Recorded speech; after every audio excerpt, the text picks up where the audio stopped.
The dust didn't just cling to her shoes. It followed her like a shadow. Sweat pooled under her collar. Her janitor badge dull against the faded blue of her shirt. The sun beat down on the asphalt of Fort Beckworth's elite security training ground. But it wasn't the heat that burned the hardest. It was the laughter. She lost? Someone muttered. Another voice sharper. Wrong gate, sweetheart. The cafeteria's that way. Amara didn't flinch. Her step stayed quiet. Her hand clutched the mop handle, like it was the only thing holding her up.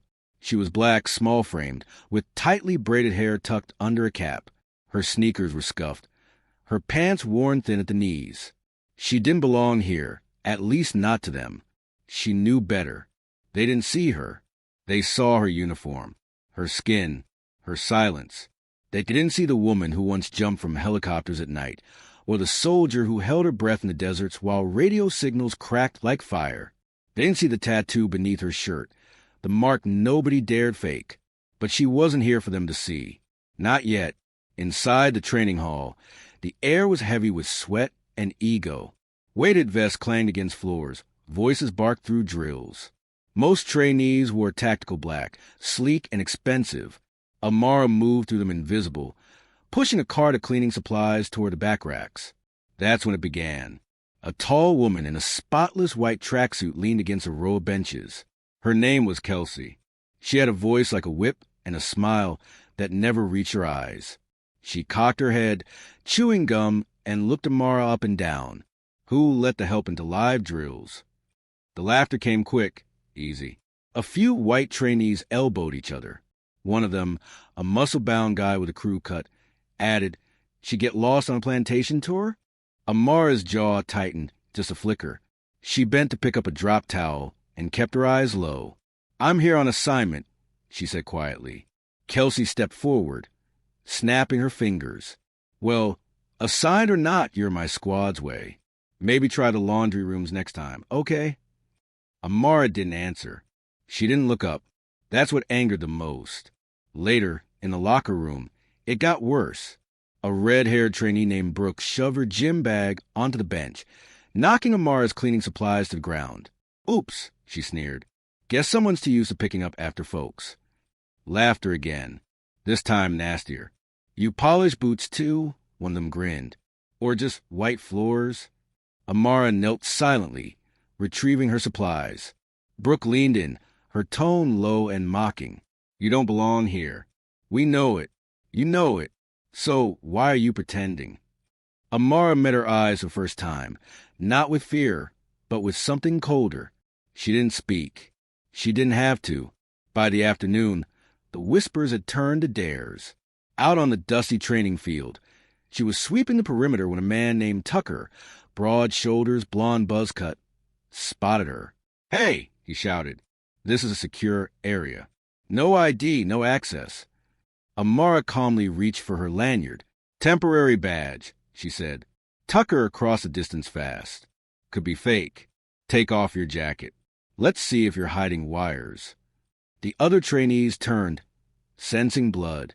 A smirking girl handed him a paint round rifle. Another pulled out her phone, already recording. Amara didn't move. Her hand stayed steady.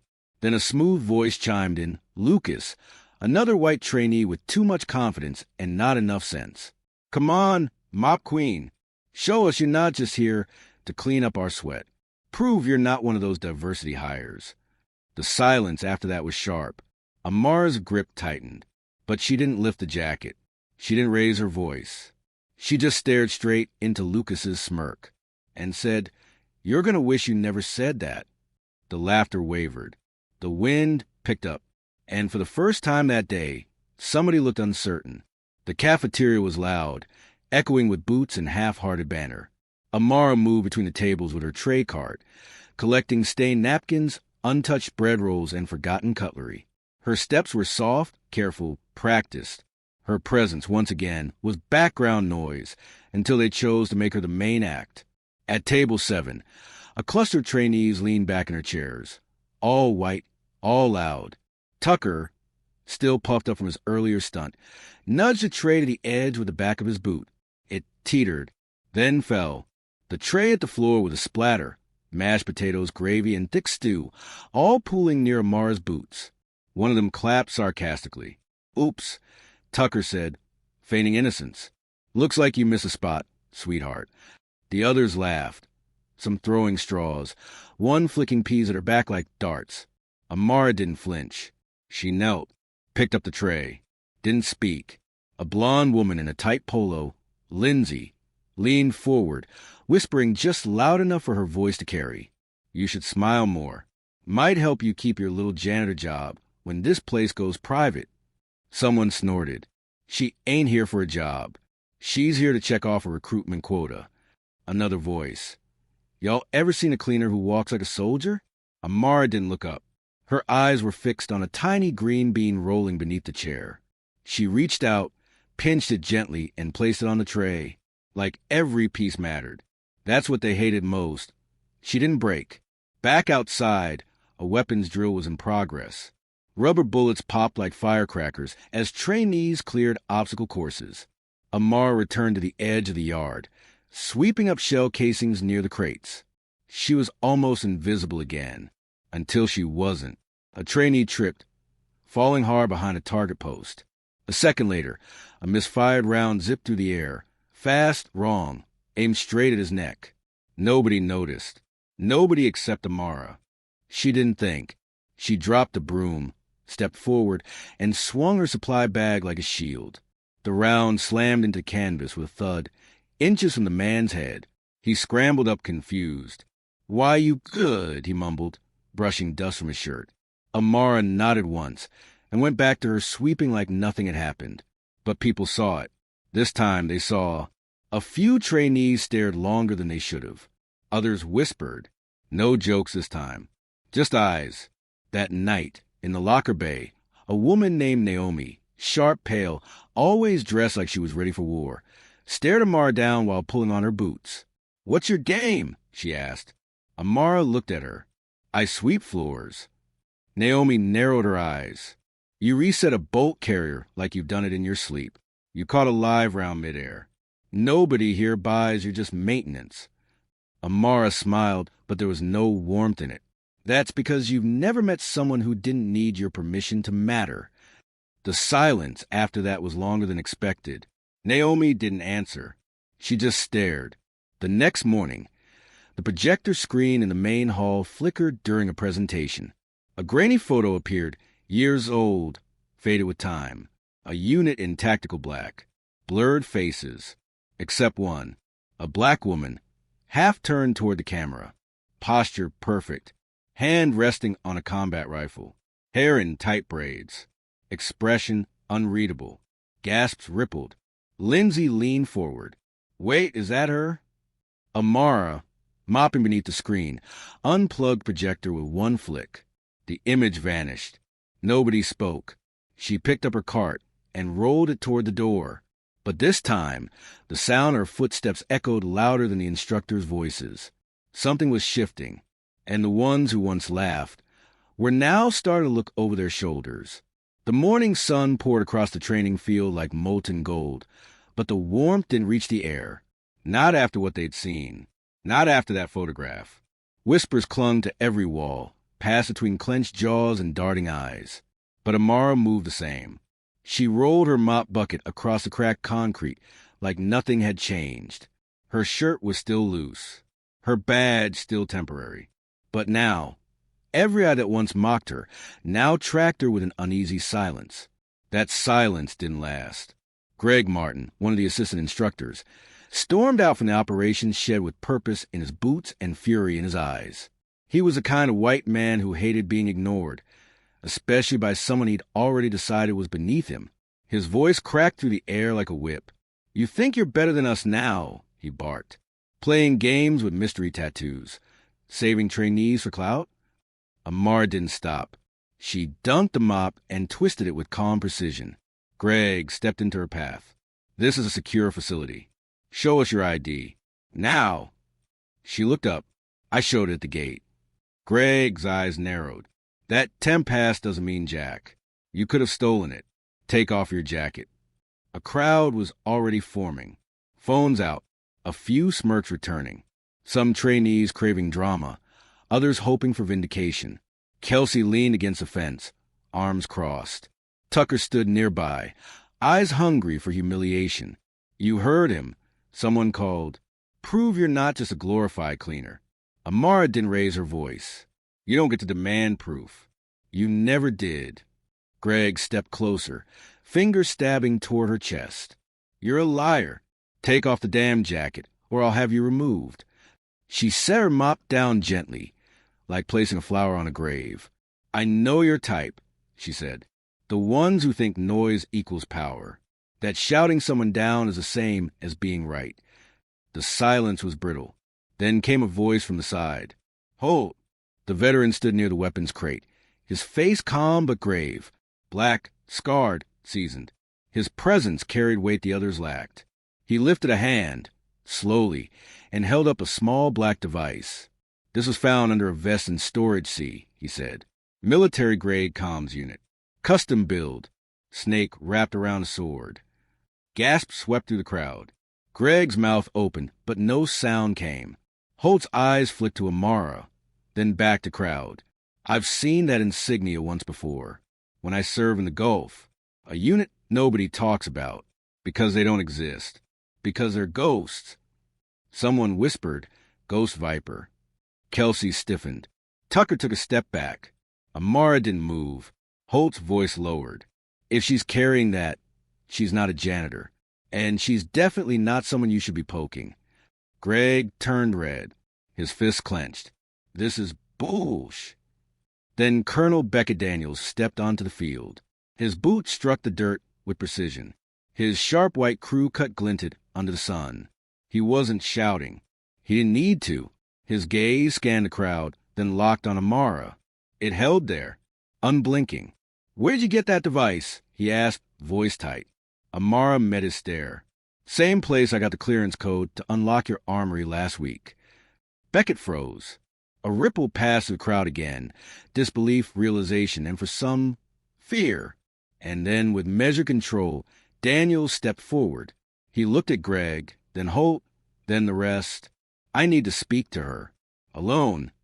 The trainees didn't move. Daniels raised a brow. "Now."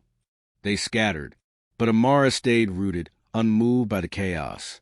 She knew this moment had been coming. And so did he. Inside the operations shed, the light buzzed overhead. The space smelled of old metal and gun oil, walls lined with files and faded maps. Colonel Daniels stood near the steel desk, arms crossed. Amara stood by the window, back straight, gaze fixed on nothing. "I should have known," he said finally, voice low. "You had the walk, the calm, the silence." Amara didn't respond. Daniels took a breath. "I trained Ghost Viper in '09. Saw what it did to those who survived. Saw what it cost." He stepped closer, eyes narrowing. "Why come back here? Why pretend to be maintenance?" She turned slowly, her voice soft but steady. "Because this place breeds monsters. And someone has to clean more than just floors." Daniels swallowed hard. The moment stretched. Then quietly he said, "You're not safe here." "I'm not here to be safe," she replied. "I'm here to see who still deserves to wear the uniform." Outside, the day burned on the training field. The air felt thick. Tension clung to every breath. Word spread. Some laughed it off. Rumors, lies, made-up hero stories. But others weren't so sure anymore. The crowd kept watching her now, not to mock, but to decode. That afternoon, Amara was sent to deliver water to the mock squad competition.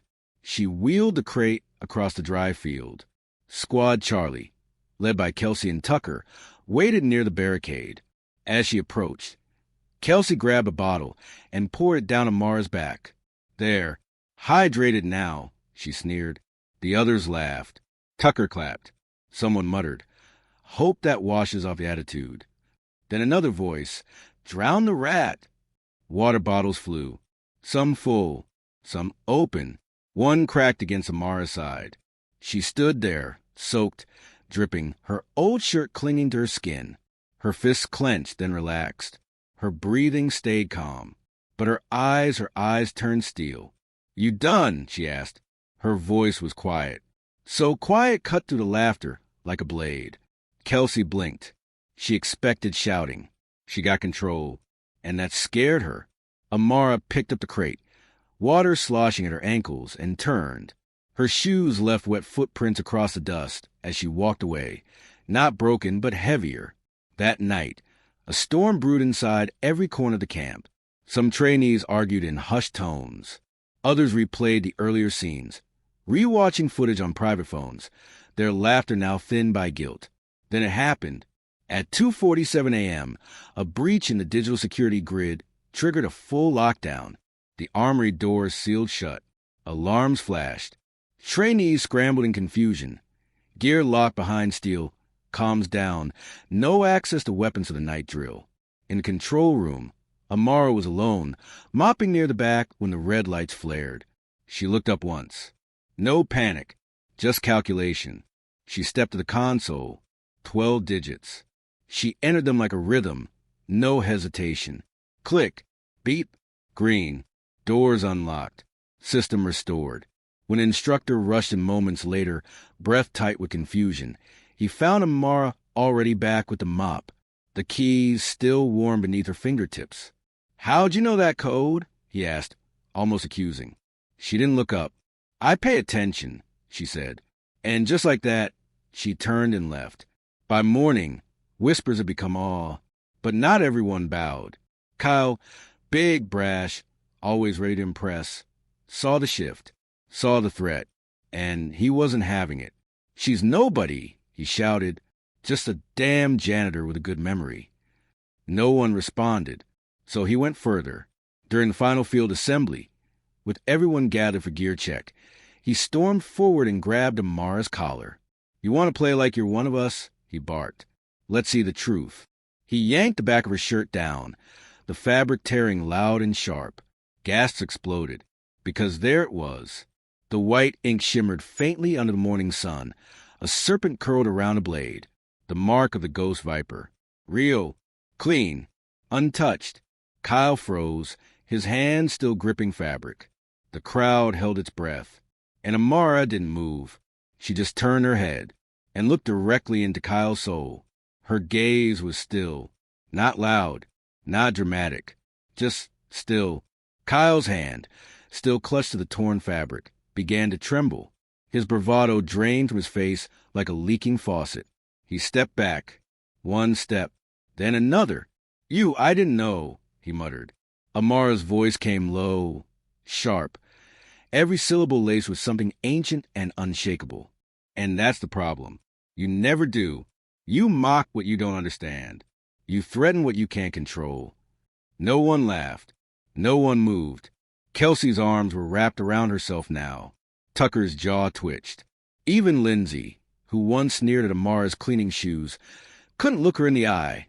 Then Holt stepped forward, not fast, not loud, just present. His voice cut the silence like gravel.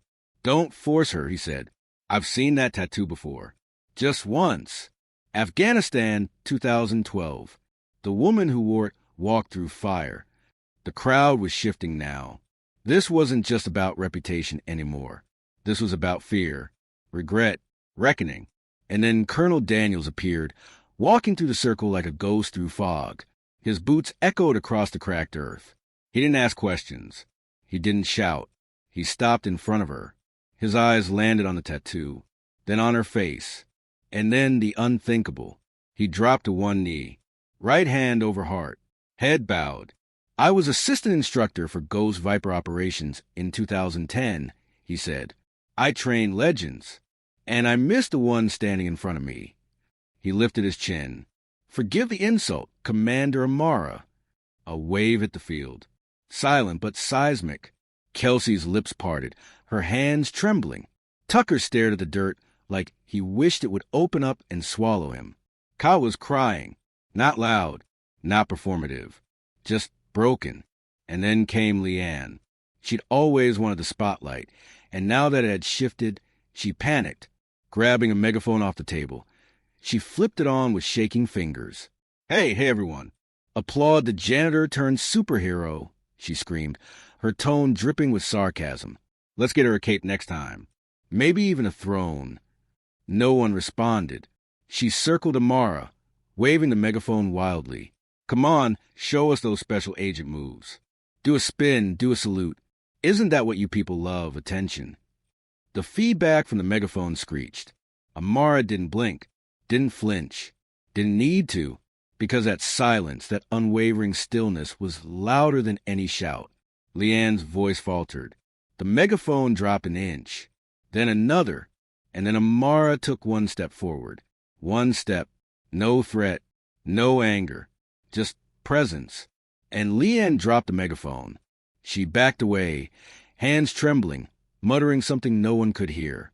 That's when Amara reached into her pocket, from within the torn fabric. She pulled out a black mat card, its edges gilded in subtle gold. She held it between her fingers. No theatrics, no drama, just truth. The insignia on it matched her tattoo. She turned it outward. I'm the primary funder of this program, she said. This facility exists because I built it, not to test ego, but to test character. She scanned the crowd.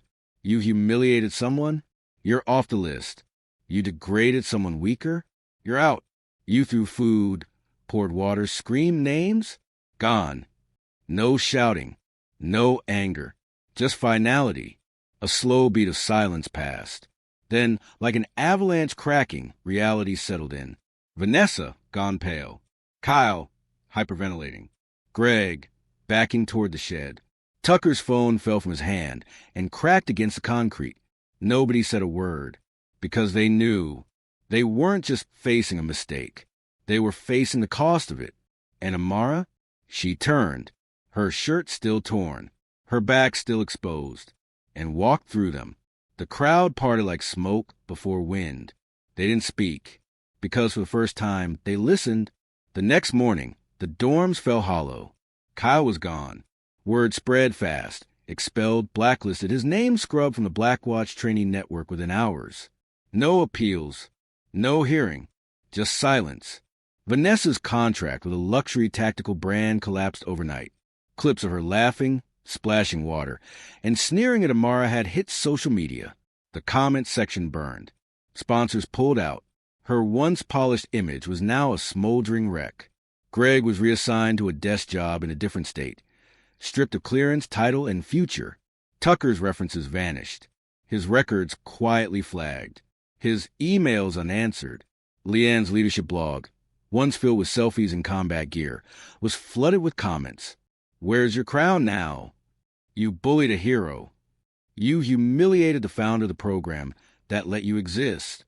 She deleted every post by noon. But Amara? She came back. Same shoes, same mop, same old shirt. No podium, no speech, just presence. And now, presence was enough. Trainees stepped aside when she passed, not out of fear, but out of recognition. They watched her, listened, not because she demanded it, but because they couldn't not.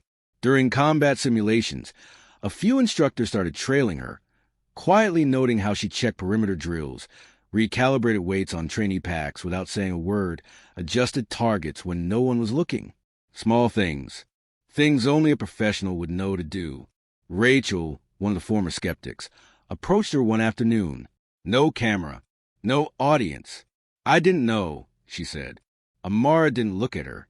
You didn't ask. Rachel nodded, eyes down. That was my mistake. Amara let the silence hang before offering a quiet response. Now you know. Later that week, during a rare off hour, she sat alone on the bench outside the field. A crumpled paper bag rested on her lap. Inside it, a half-eaten sandwich.